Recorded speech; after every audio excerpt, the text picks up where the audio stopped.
సంజు శాంసన్ ని Chennai super Kings కనుక trade చేసుకుంటే దానికి బదులు రాజస్థాన్ రాయల్స్ కి ఇద్దరు ప్లేయర్స్ ని ఇవ్వాలంట. మరి అదైతే అధికారికంగా ప్రకటించినప్పటికీ కూడా కొన్ని వెబ్సైట్స్ లో మనకి ఆ న్యూస్ రావడం అయితే చూసాము. మరి ఇద్దరు ప్లేయర్లని సంజు శాంసన్ కి బదులుగా పంపించడానికి సిఎస్కే ఒప్పుకుంటుందా, లేదా సంజు శాంసన్ రిక్వెస్ట్ మేరకు రాజస్థాన్ రాయల్స్ అతన్ని వేలంలోకి వదిలిపెడుతుందా? మరి వేలంలో కనుక సంజు శాంసన్ ని రిలీజ్ చేస్తే, వేలంలో కనుక ఉంటే మినీ ఆక్షన్ అయినప్పటికీ కూడా చాలా మినీ ఆక్షన్స్ లో మెగా ధర దక్కించుకున్న ఆటగాళ్ళని మనం చూసాము ఇప్పటి వరకు. సో సంజు శాంసన్ అయితే ఆ రికార్డును బ్రేక్ చేసే అవకాశాలు కూడా లేకపోలేదు. ఎందుకంటే చెన్నై సూపర్ కింగ్స్ అతడి కోసం వెళ్తుంది, కోల్కతా నైట్ రైడర్స్ కూడా అతడి కోసం ట్రై చేస్తుంది.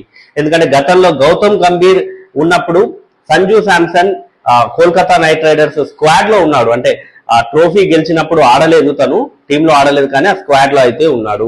ఆ తర్వాత రాజస్థాన్ రాయల్స్ కి మళ్ళీ ఆడాడు. సో కెప్టెన్ గా కూడా ప్లేయర్ గా కూడా రాజస్థాన్ రాయల్స్ కి ఒక మంచి విజయాలు అందించాడు సంజు శాంసన్. మరి అటువంటి సంజు శాంసన్ రాజస్థాన్ రాయల్స్ తో కొన్ని విభేదాల కారణంగా ఆ టీం నుంచి తప్పుకుంటున్నట్టు 2025 సీజన్ ముగిసిన తర్వాత నుంచి వార్తలు వస్తూనే ఉన్నాయి. ఇన్ఫాక్ట్ సీజన్ మధ్యలో కూడా ఈ న్యూస్ అనేది బాగా వైరల్ అయ్యింది, స్ప్రెడ్ అయ్యింది. మరి సంజు శాంసన్ ఆ తర్వాత 2025 సీజన్ తర్వాత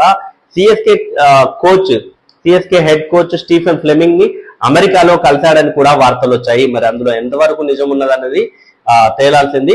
ఒకవేళ కలిస్తే కూడా, అంటే మహేంద్ర సింగ్ ధోని రిటైర్మెంట్ ప్రకటించేటప్పటికి చెన్నై సూపర్ కింగ్స్ కి సంజు శాంసన్ ని కెప్టెన్ ని చేసి, సో ఎట్లాగో ఆ సౌత్ ఫీలింగ్ ఎట్లాగో ఉంటుంది కాబట్టి చెన్నై, ఇతడు కేరళకు చెందినటువంటి బ్యాటర్ కనుక, సో వికెట్ కీపర్ బ్యాటర్, ఈ కేరళ వికెట్ కీపర్ బ్యాటర్ ని సిఎస్కే ఖచ్చితంగా ఓన్ చేసుకుంటుంది.